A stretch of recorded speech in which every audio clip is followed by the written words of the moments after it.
knocked out one childhood classic that I've wanted to talk about when I talked about Sky High for my 5th year anniversary. Why don't we knock out another one? Good old Freaky Friday from 2003, I believe. Now, yes, I know this is technically a remake of a movie from the 70s, but I have not seen the 70s movie, so I always consider this to be the original. Not to mention, this is the only one that I really know about, because this is the one that I watched all the time growing up as a kid. Growing up as a kid, it was 3 movies in particular that I would always watch that were live-action Disney movies that I watched all the time. It was Bedtime Stories, Sky High, and Freaky Friday. Those were the big 3 to me. And then the Inspector Gadget remake because I didn't know any better. But anyway, this movie apparently just got a sequel, so I finally have an excuse to talk about it, because unlike Sky High, I don't have to shoehorn it in as an anniversary review. So yeah, let's revisit my childhood once again and tell you why about this movie is still great and why it still holds up even 20 plus years later. So, what's up? What's happening? What's going on, everybody? Welcome back to Animation Station, which is for anything and everything animation, including TV and movies. I'm your host, Jackson Small. Welcome to my review of Freaky Friday 2003. This movie's great. It's not the most amazing thing ever, but it is a great film. And even now, it still makes me laugh just as much as it did when I was a kid. It's one of those movies that kind of just works. It shouldn't work, but it just works. Now, yes, let's get this out of the way right now. It's nothing new. Body swapping has been done since the 1950s. It's not a new concept.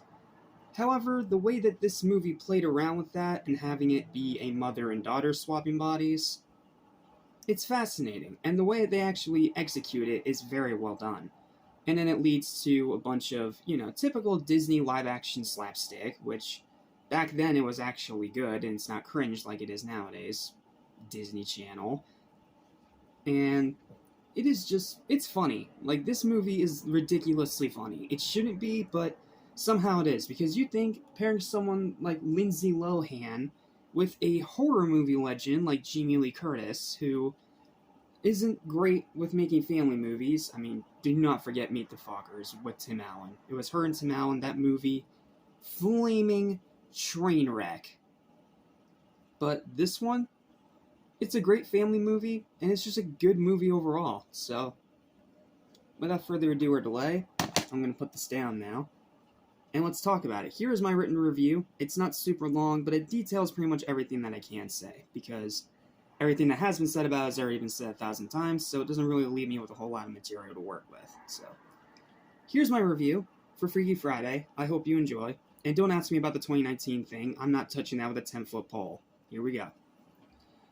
Much like Sky High, this is one of those live-action Disney childhood classics that I've always wanted to review. But since everything that can be said about it has already been said 1,000 times over by a dozen other more qualified people than me, it doesn't really leave me with much to talk about, unfortunately. Which, trust me, I wish I could make this like a 20-30 minute review like I did with Sky High. But this one, it just doesn't leave me with a whole lot to work with, because it's one of those Disney movies that has been reviewed 1,000 times over. Freaky Friday is a hilarious, nostalgic, quirky, and just plain fun movie to watch even today. Whenever I'm in the mood for a fun, goofy family comedy, this is the one that I'm gonna pop in 9 out of 10 times. Great acting, remarkable chemistry between Lohan and Curtis, which, again, you'd think there wouldn't be, but they work off each other beautifully. Fascinating story, awesome soundtrack, good old 2000s rock music. Hell yeah. Excellent humor, both from dialogue and physical slapstick. This movie is ridiculously funny. Sure, not every joke lands, and there are some jokes that are a bit dated, but the jokes that do work, really work, and the physical slapstick is some of the best Disney has done in live action. This is right up there with Hocus Pocus in some cases, in terms of physical comedy. Superb runtime, it's short, it's brief, it's to the point, it doesn't overstay its welcome, but it doesn't rush anything. Phenomenal ending, love the ending of this movie. It's such a sweet moment, and it really helps bring the mother-daughter connection storyline to a really satisfying end. It's a really good story, and a really good ending. Wonderful messages about family and identity, and unlike most Disney movies nowadays, it doesn't bash you over the head with it. It's actually delivered in a very natural way, which is nice, and high rewatchability. I have rewatched this movie more times than I can count. Like, whenever I was over at my grandmother's house, I would always pop this in. It was either this or Sam Raimi's Spider-Man. Those were the two movies from my grandmother's that she had on DVD that I would watch all the time. And then on VHS, it was Ricky Tikki Tavi. Yeah, talk about random. But, yeah, I rewatched this movie so many times, but honestly, this is the first time I've rewatched it in about, I want to say, 3 or 4 years, and it's because, A, I literally just got this copy from Goodwill not that long ago, and B, because I've just been so busy with this channel and reviewing a bunch of other things that I haven't really had time to rewatch it. So needless to say, it was really cool to go back and rewatch it again and see how it holds up. Not to mention having my own copy and not have to rely on streaming service bullcrap. I'm always going to say it, physical media is king, no matter how many people try to say otherwise.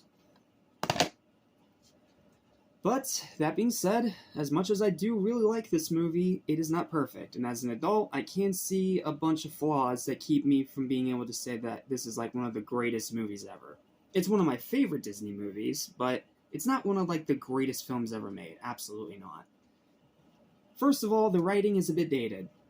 You have a lot of the time 2000s teen angst. And while I just laugh it off and find it funny, there are those people that didn't experience this movie when it came out and just find it eye-rolling. So that's an obvious problem. The side characters, while funny, lack much depth or distinction. Like, I like the little kid, I like the grandpa, but the rest of them, not great, especially Lindsay Lohan's friend. Who does Lindsay Lohan play? I'm trying to remember her name. Anna Coleman, thank you. Anna Coleman's friends in this movie really, really suck. But they work for what they are, and they're obviously not the focus of the movie, so I can give it a little bit of leeway. The story, while fascinating, is nothing revolutionary.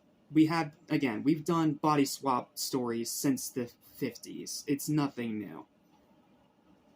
And some jokes are very hit or miss. There are those moments that either it's obnoxious teen angst, or just a few lines that don't really quite work. I can't really point out any off the top of my head because so much of this movie does work, but the ones that don't, I mean, they're nothing egregious, but they are one of those where you're just like, okay, next joke, move on. I still really enjoy it though overall, and most of the time I can overlook the faults to just relive my childhood for a brief moment whenever it's on. Whether it's on syndication, or I put it on whenever I'm in the mood for a fun, goofy family comedy, I always feel like a kid again.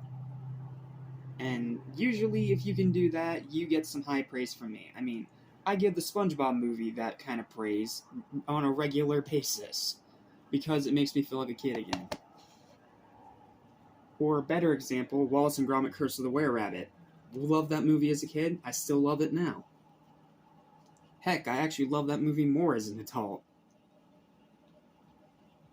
But I can also understand why it's more of a cult classic rather than a bona fide critical darling. Correct me if I'm wrong, but I don't think this movie has great RT scores or great reviews. It's one of those movies, kind of like Hocus Pocus, that falls into the guilty pleasure category. But unlike Hocus Pocus, this has better writing and it's not nearly as cheesy. Well, depending on who you ask. Obviously, this is all subjective opinion. Sure, it's not perfect, but it's a great family film with good messages, so I can still easily recommend it. It's flawed, but in my opinion, it still rocks. It's still one of my favorite Disney movies, even despite all its flaws, and even now, it's still a really fun time, so if for whatever reason you have not watched this movie yet, you need to. And everyone that has rewatched this movie, you know what I'm talking about and you know why it's here. And you know why I give it the praise that I give it, because it's still a great film. Like, it's got its problems, but it's still a great film, and it's still a really, really good movie for families. This is the kind of film I wish Disney would make more often, if you can't already catch my drift here. Okay, sorry, I'm done dumping on Disney. Final verdict for this movie is an 8 out of 10. It's a great time. Definitely check it out if you haven't seen it. Sure, it doesn't get the green heart of approval, but it is still one of my favorite Disney movies, and it's a movie that has endless rewatchability. it just gets funnier every time you see it. And again, before you ask, I'm not touching that 2019 bomb wreckage and refuse to acknowledge it as part of the series at all. It is a crappy Disney Channel original movie based on a Broadway show that was also crap, that was based on some kind of script from the original, but I don't know. It's stupid. It's stupid, it's garbage, and I'm not touching it with a 10-foot pole. So, I'm not reviewing that, and I don't really have time to review the 70s movie right now, but if there is interest in the comments section, I will try to squeeze it in somewhere. Maybe January 2026, when I have some free time. Okay, that's it. Thank you guys so much for watching. Please don't forget to like, share, and subscribe for more freaky reviews like this almost every single day. And feel free to leave your thoughts and opinions on today's review and this movie in the comments down below. I'd love to hear them, and I'd especially love to hear your childhood memories if you were like me and you grew up with this movie. And Freakier Friday, please, please, for the love of all that is holy, do not suck. Seriously, if Freakier Friday is a bad movie, I'm gonna be very upset. But I guess we'll find out next time. Until then, thank you for watching. I'll see you in the next review. Excited for what comes up ahead. Hey, shall we